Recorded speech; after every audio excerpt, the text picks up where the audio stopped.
Donc ce soir, nous allons à nouveau rencontrer quelques difficultés.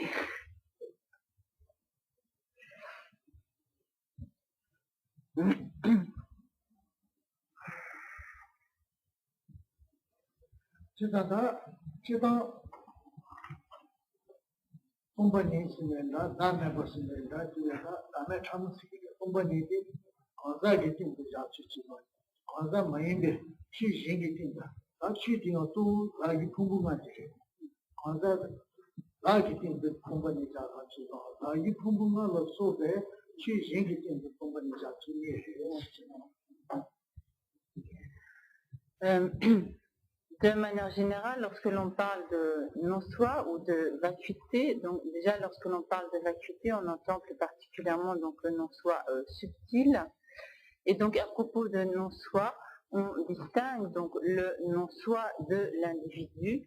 et ce que l'on appelle de manière générale donc le non-soi des phénomènes autres que l'individu, mais plus particulièrement par non-soi des phénomènes, on entend donc le non-soi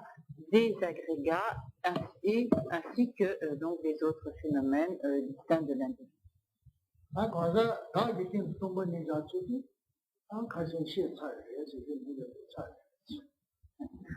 Donc la manière d'établir le non-soi sur l'individu a déjà été expliquée.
Et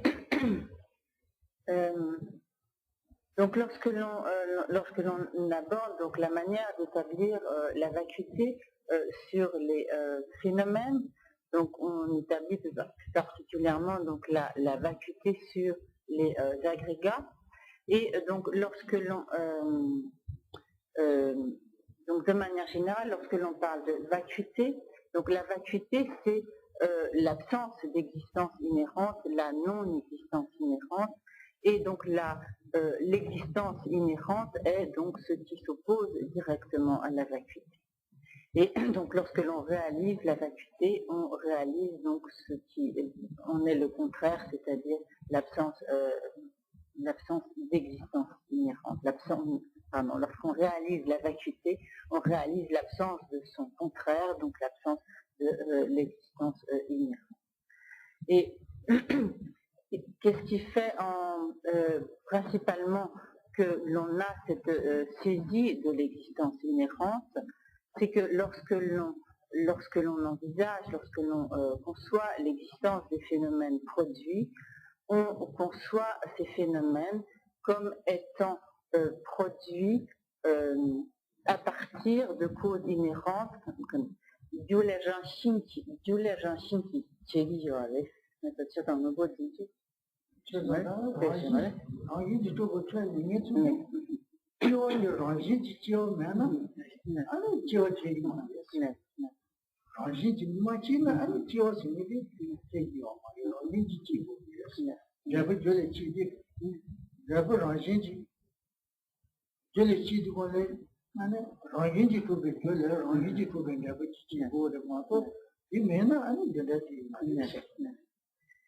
Et donc, de manière générale, ceux qui,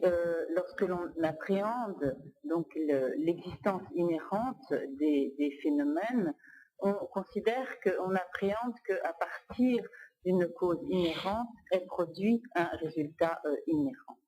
Et en particulier, la plupart des écoles philosophiques bouddhistes, jusqu'aux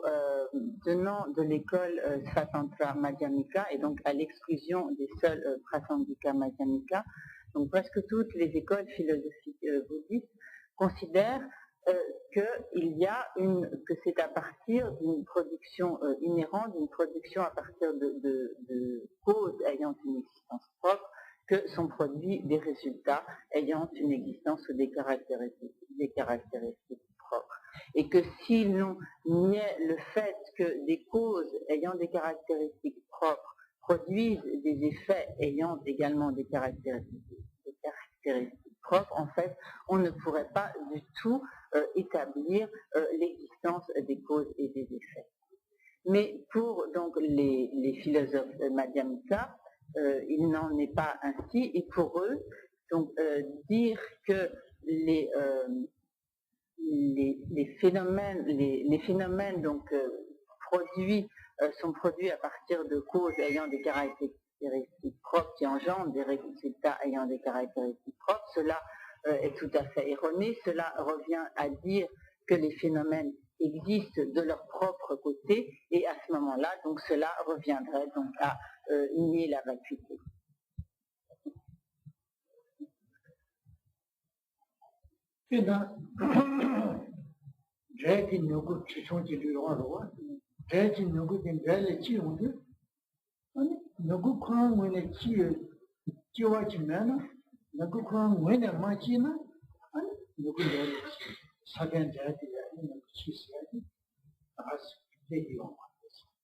Saben kono wene naguchi be chawaji kono wene machena saben naguchi bando nagoya saben nagu kono wene saben ya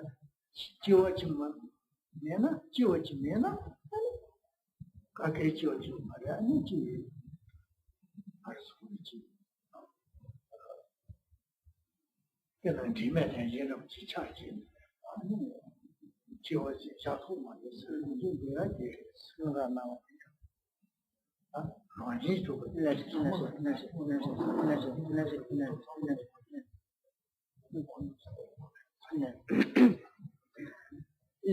Donc, tout...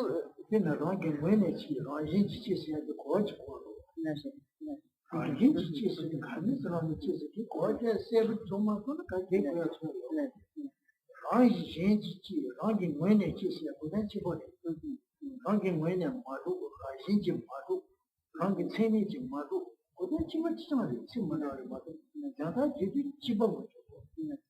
Tada rangi mwene chiwa ta rangin ji chiwa chiba yi. Tada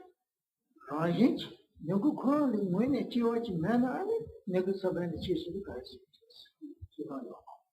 Sabani mwene nyogu chibe chawa ji mena, ane sabani nyogu chiba kaya. Tada chi kaisi wale chi. दूध ताले चीज़ में ना बाकी के दूध चीज़ में ना चीज़ देना तो क्या यार तो आसू जैसा रागी राजी जी जीवा नगु यार साबेल राजी जी साबेल के यार नगु राजी जी तो से राजी जी चीज़ जागो रे बात जी हम जगह Donc, il faut bien comprendre également ce qu'entendent donc les philosophes tenant de l'existence de nature propre, de caractéristiques propres, Donc lorsqu'ils disent que les phénomènes, des résultats ayant des caractéristiques propres sont produits à partir de causes propres, à caractéristiques propres. Ils font à cela référence, par exemple, au fait que lorsqu'un grain de riz va germer, produire une pousse et à son tour et donc se développer, c'est bien parce que le grain de riz a des caractéristiques propres, parce qu'il existe de son propre côté, qu'il a des caractéristiques propres, qu'il va engendrer, qui va donner naissance à une pousse de riz, qui ensuite à son tour va donner naissance donc à des grains de riz, etc. C'est bien parce qu'il y a une sorte de spécificité de caractéristiques qui fait que ces graines de riz produisent des pousses de riz qui vont donner ensuite à leur tour le résultat de nouvelles graines de riz, etc. Et si selon les tenants donc, de l'existence de caractéristiques propres, alors si les phénomènes n'avaient pas ces caractéristiques de cause et de résultats dotés de nature propre, alors il y aurait comme une sorte de totale confusion entre les phénomènes. On pourrait appeler tel phénomène invariablement riz ou orge ou blé ou n'importe, ou appeler un chien un chat, etc. Et on ne pourrait plus faire de distinction entre les phénomènes et il y aurait en fait une totale confusion.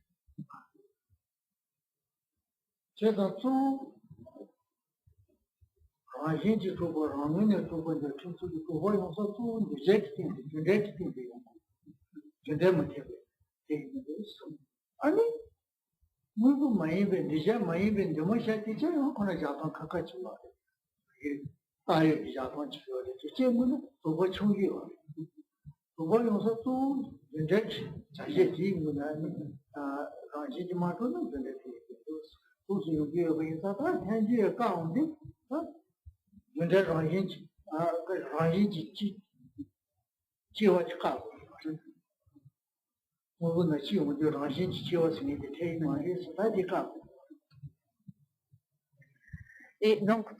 ainsi les philosophes qui soutiennent donc l'existence de caractéristiques propres considèrent l'existence de ces caractéristiques propres essentiellement donc du point de vue de la production des résultats à partir de causes, car donc selon eux, si les phénomènes étaient dépourvus de caractéristiques propres, il ne pourrait pas y avoir de production de résultats ou d'effets à partir de causes. Et quant à leurs assertions à propos des phénomènes permanents, donc elles sont quelque peu différentes, et donc leur affirmation de l'existence de caractéristiques propres porte principalement sur les phénomènes produits, sur la relation de la production de résultats à partir de causes. C'est la raison pour laquelle les philosophes Prasangika, Madhyamika, lorsqu'ils réfutent donc l'existence de nature propre, l'existence de caractéristiques propres, ils le font en se basant principalement donc sur l'existence de causes ayant des caractéristiques propres et engendrant donc des résultats ayant des caractéristiques.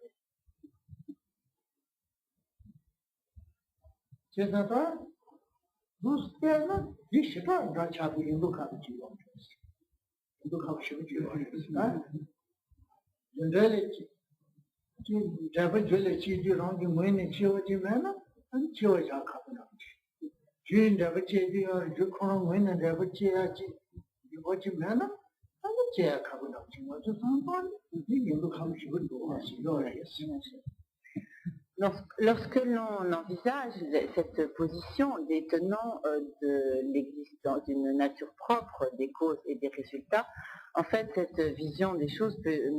semble plutôt séduisante, car nous pouvons effectivement nous dire, mais ne faut-il pas que effectivement la cause ait des caractéristiques propres et que le résultat ait des caractéristiques propres pour que effectivement telle cause puisse engendrer tel résultat et pour que cette relation donc de cause à effet puisse effectivement exister.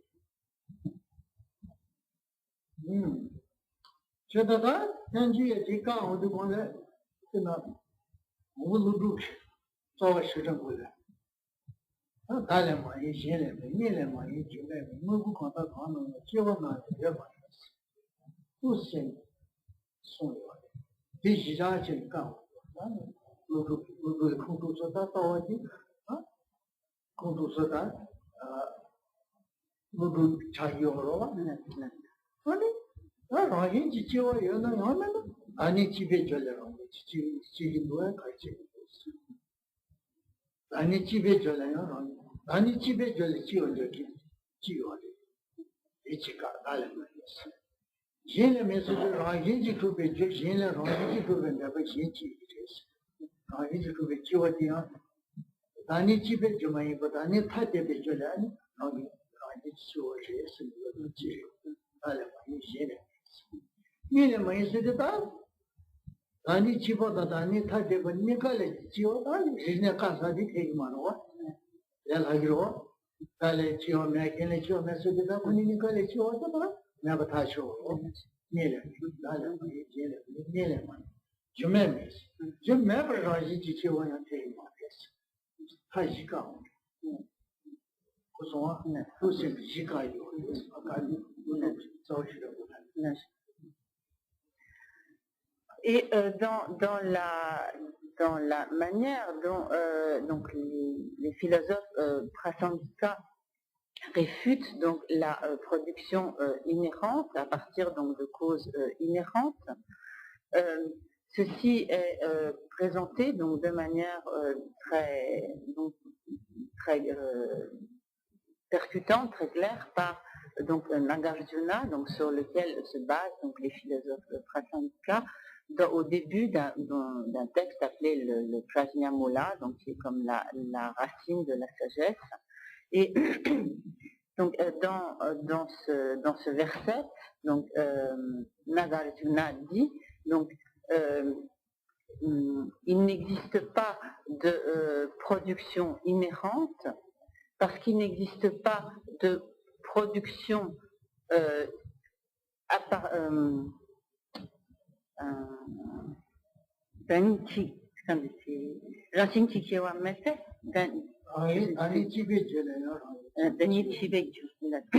que donc il n'existe pas de production inhérente parce qu'il n'existe pas de production inhérente à partir de causes une,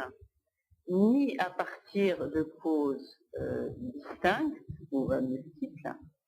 ni à partir de causes de nature à la fois une et distincte, ni sans cause. Donc lorsque tout d'abord Nagarjuna va démontrer donc qu'il n'existe pas de production inhérente à partir de causes de nature une, puis donc il n'existe pas de production inhérente à partir de causes de nature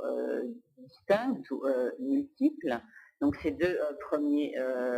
aspects ayant été démontrés, il devient ensuite donc facile de démontrer qu'il n'y a pas de production inhérente à partir de causes qui seraient de nature à la fois une et distincte. Et donc en dernier lieu, il démontre donc qu'il n'y a pas de production inhérente sans cause.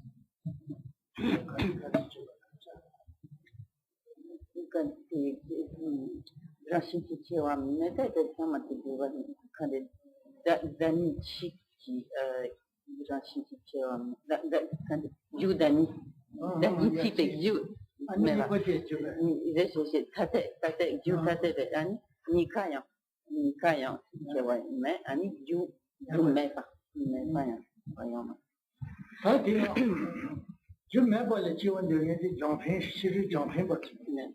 कि बे नाम जगह न बे तांबू ताजेंगे चुलू माचता तो चुलू से मारे जाने के चीज से मारे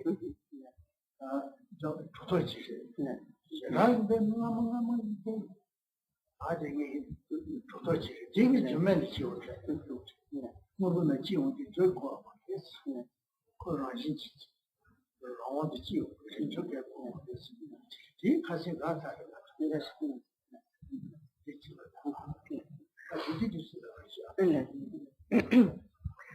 Donc,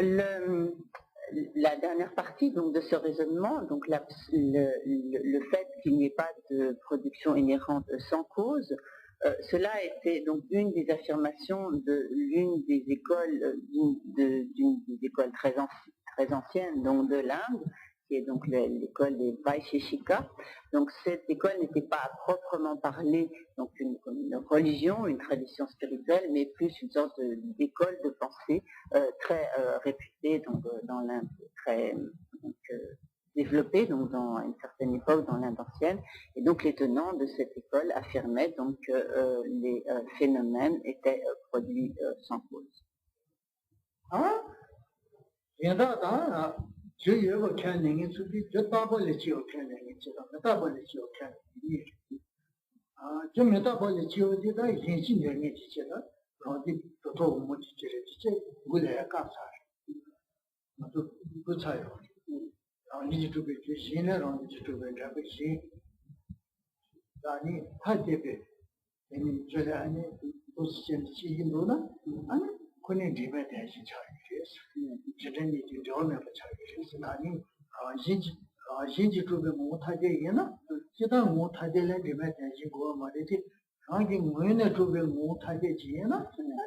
go when I debate as you child. Don't have a genetic, you wouldn't do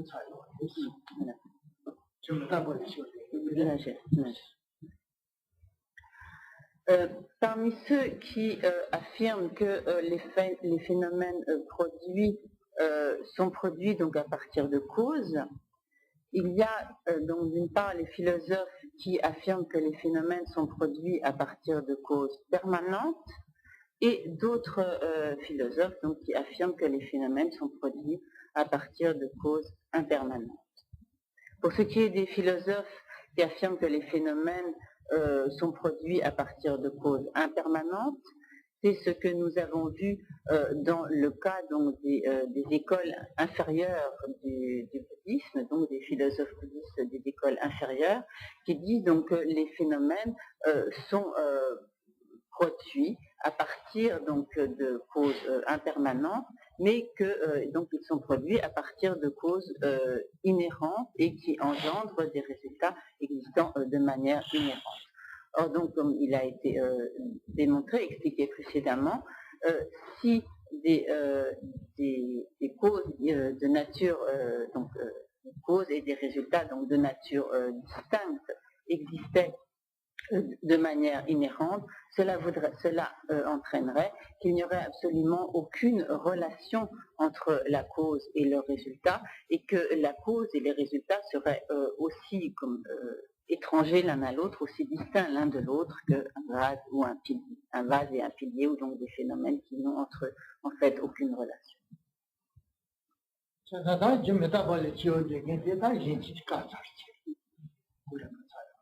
Donc en fait,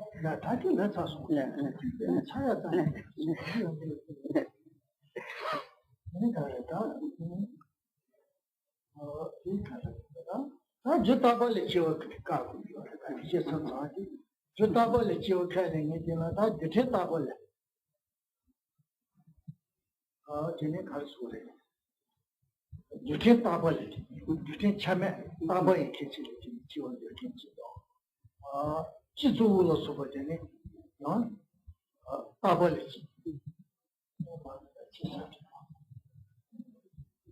merci.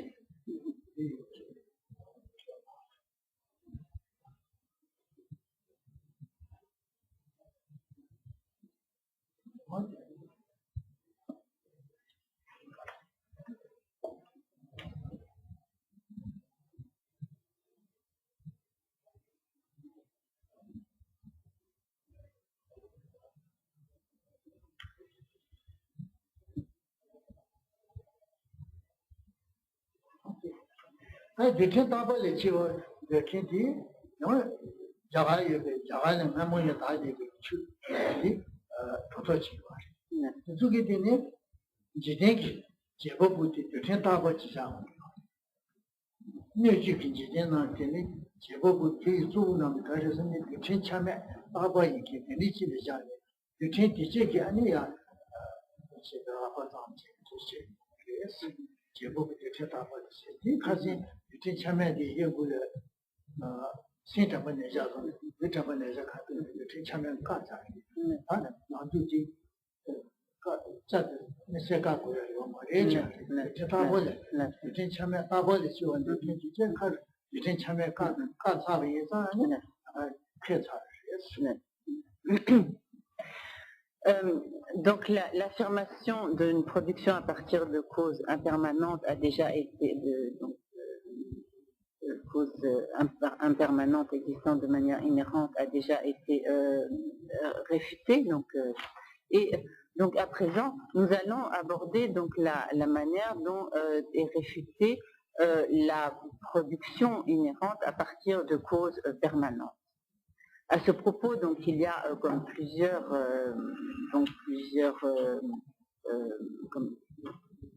types d'affirmations.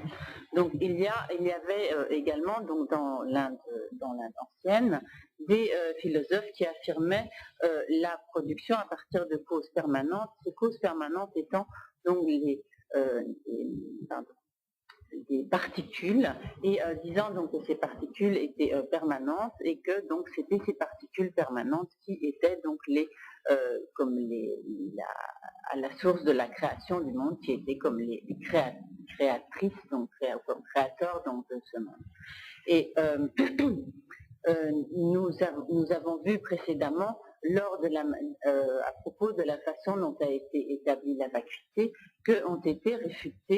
a été réfutée l'existence de particules indivisibles et de ce fait donc se trouvent également réfutées les affirmations de cette école, de ce système de pensée qui affirme que le monde est créé à partir de particules permanentes et donc indivisibles.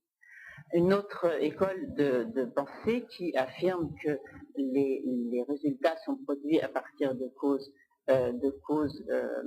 permanentes, donc ce sont ceux qui affirment l'existence donc d'un principe général.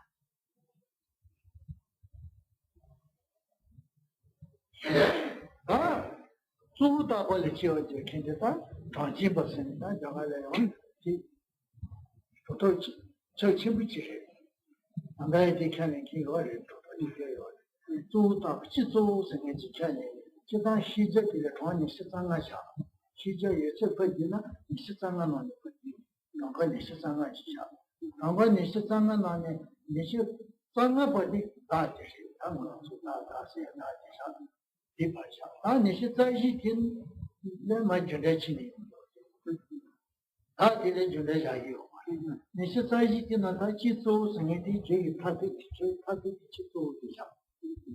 记住了俺妈都见了，今天你是打算把你妈去的认识，都是记住的大把下来，别人嘛都是去这边的去的认识的看的，记住大把了，基本就看的他，一年的结果不要是年的，就他就是年的，大把做大把的上，我的啊，你看嘛看呀。Et donc parmi ceux qui affirment l'existence de causes inhérentes permanentes, il y a donc l'école ou le système de pensée de ceux qui affirment l'existence donc comme d'un principe général, d'un principe comme une sorte universel ou global. Cette école qui est appelée donc l'école des Samkhya, qui était déjà dans l'Inde ancienne une école très répandue, dont le système de pensée existe toujours encore aujourd'hui en Inde. Et les tenants de cette école affirment en tout l'existence de 25 catégories de phénomènes. Parmi ces 25, ils considèrent que le 25e est le soi ou le je, et que la relation donc de production de causes et de résultats existe donc.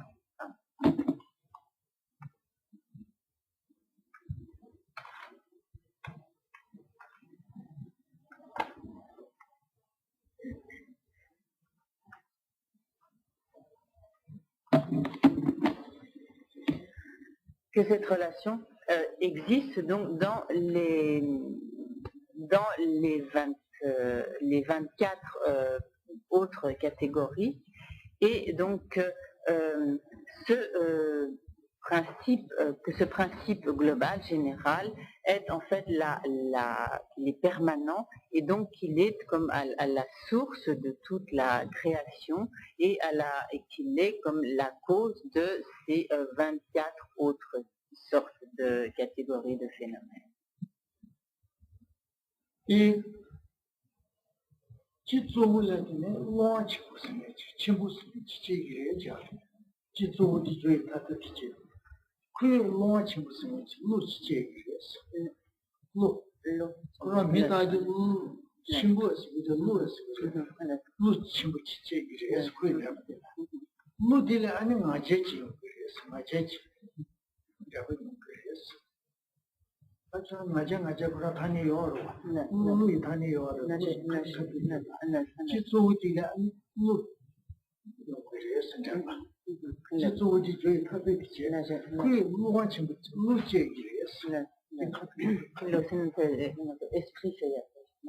L'eau, pas la talana, l'eau.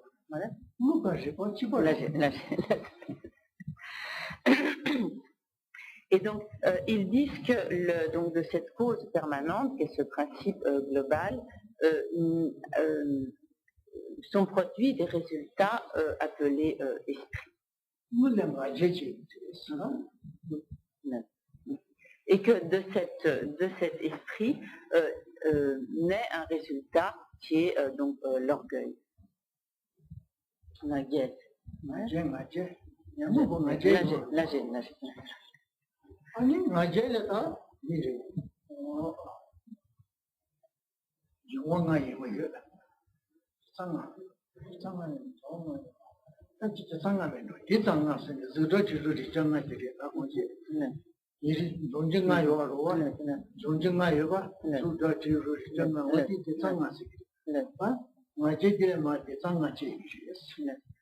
Et qu'ils affirment donc également que de cet orgueil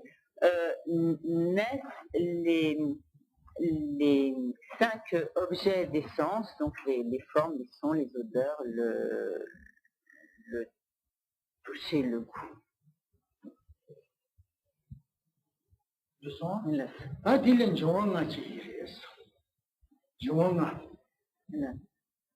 Et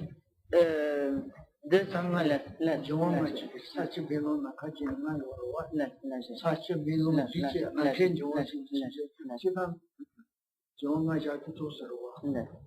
Et donc ils affirment que de ces 5 objets d'essence naissent les 5 éléments, c'est-à-dire donc la terre, l'eau, le feu, l'air et l'espace.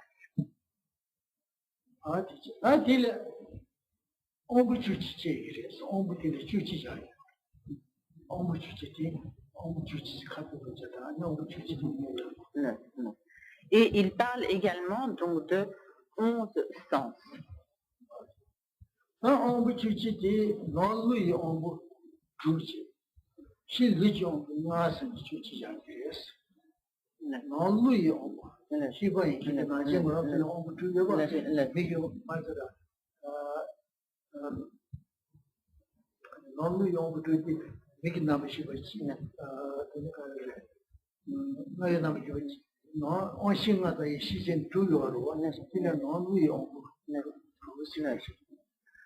Et donc, à propos de ces 11 sens, il parle de 6 sens intérieurs internes donc de l'esprit, donc de la même, comme donc on parle des 5 facultés sensorielles plus du sens plus le sens mental, et de 5 sens extérieurs.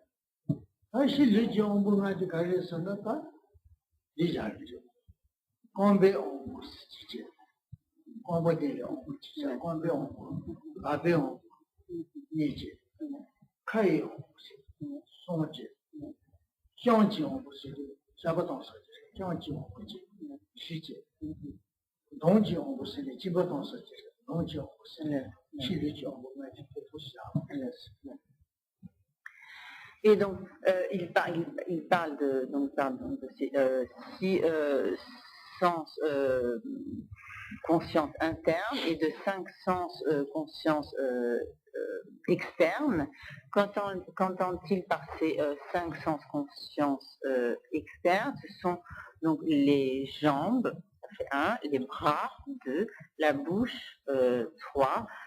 l'orifice urinaire et l'orifice anal.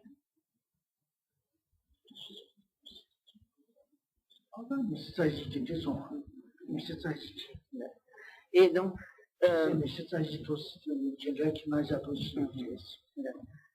quelle est la manière dont ils établissent les relations de cause à effet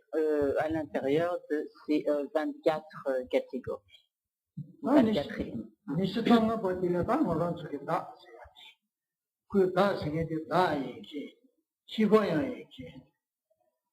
참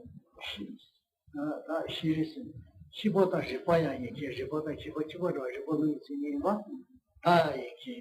15야 얘기 다보야 얘기 참여배 참여 집어야 얘기 어디니 다 지지 시장가 버티다 갈수 있지 시제니 시장가 버티려 lonje 킹 게다니 시장가 버다 비자 시제니 시장한테 lonje 전에서 일 lonje 킹 되려다 다 시장가 버티다 다 시리지 지고 있는 시바야 얘기 다야 얘기 다보야 얘기 어떻게 Et quant au 25e, donc ce 25e qui est le jeu, donc ils disent donc que ce jeu est également qu'il est conscience, qu'il est permanent et qu'il est donc qu'il est oui, donc, conscience et permanent et qu'il est ce qui en fait tire jouissance des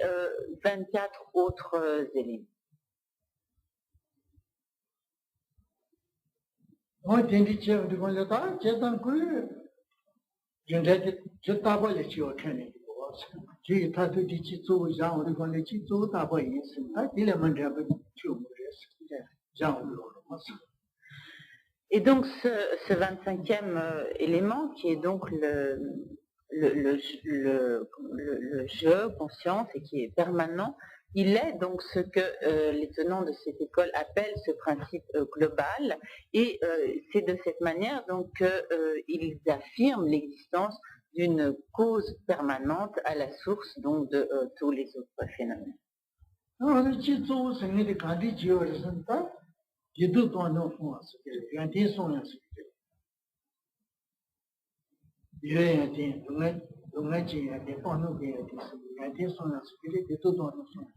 그니 차치 손나베 거들 이도 돈은 손 찬나베 거치래 아니 치소고 시작했어 찬나베 거들 아니 치소 그 참나베 거들 아니 나지 지마 잡이 지체 나지 시리 요 치소고들라 신시리 니시 사시버 치소고들라 시제 니시 자송번 잡이 지체 나지 시리 그 나버린 좋아지니 건전이 요구하고 제가다 제도 돈은 그 찬나베기니 찬나베 내가 들어 또 시작해 참나베 거들에 다 나지 지지 마치 그래서 찬나베 거들에 아니 맞나 예두로 요래 소마도 요래 참나베 거들에 다 맞 진나지 그래서. Et donc lorsque 찬나베 거들에 나지 요마데서 뭐지 찬나베 차지래 아니 지소고 참나베 차래 아니 나지 가자. Donc ce principe global a, disent-ils, donc comme trois propriétés de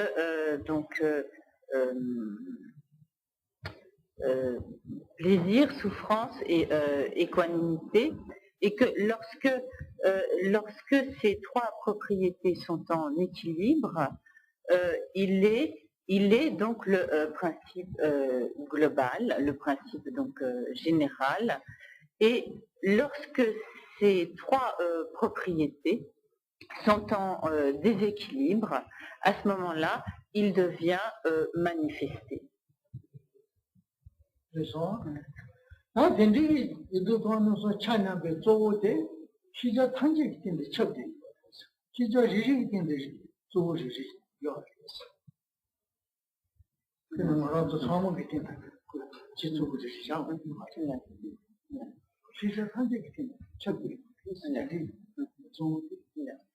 Et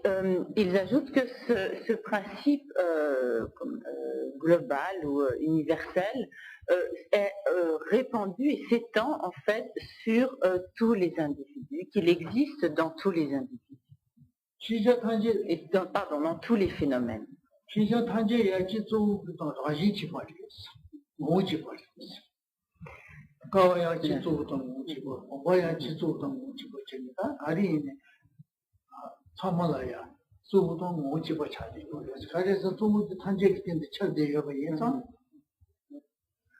Et ils ajoutent donc, dans la mesure où ce principe universel s'étend à tous les phénomènes, que donc tous les êtres et toutes les choses, tous les phénomènes sont de la nature de ce principe universel.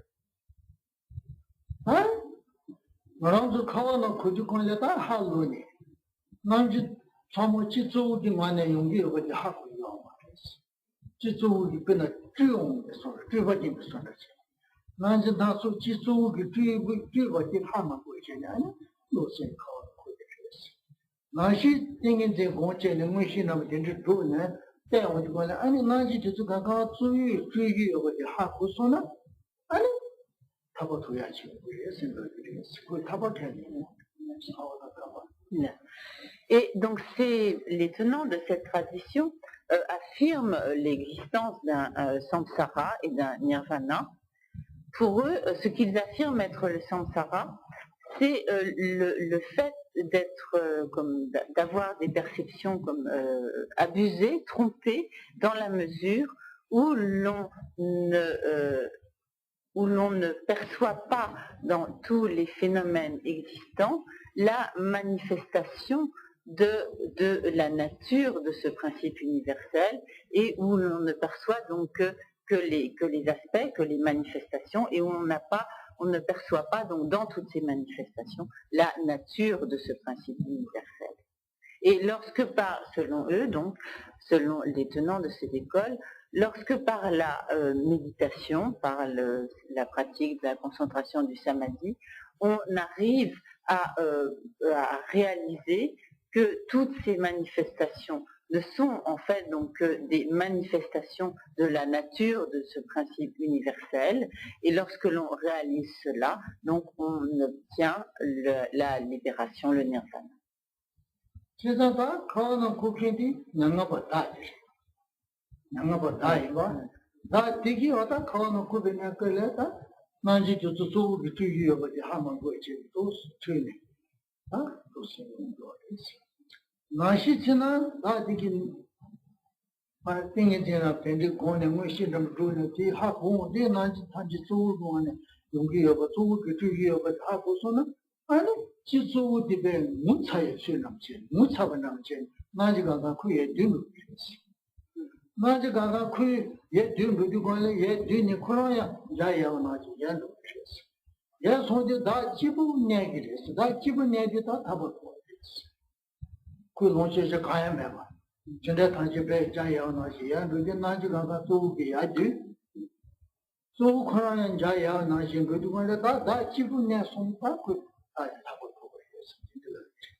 Et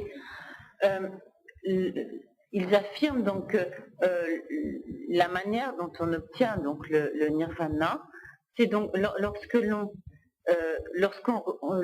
lorsqu'on réalise que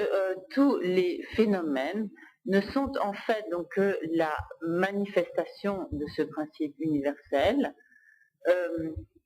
toutes les manifestations de ce principe universel vont alors se résorber dans ce principe universel.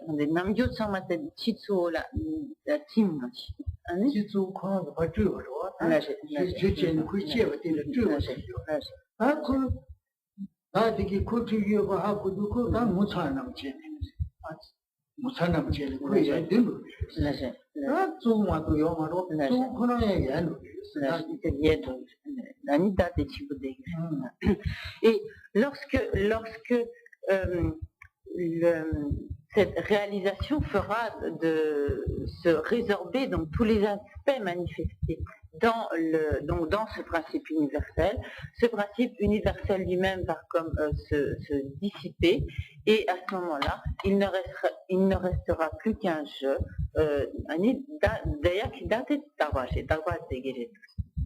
et et donc selon eux à ce moment-là il ne restera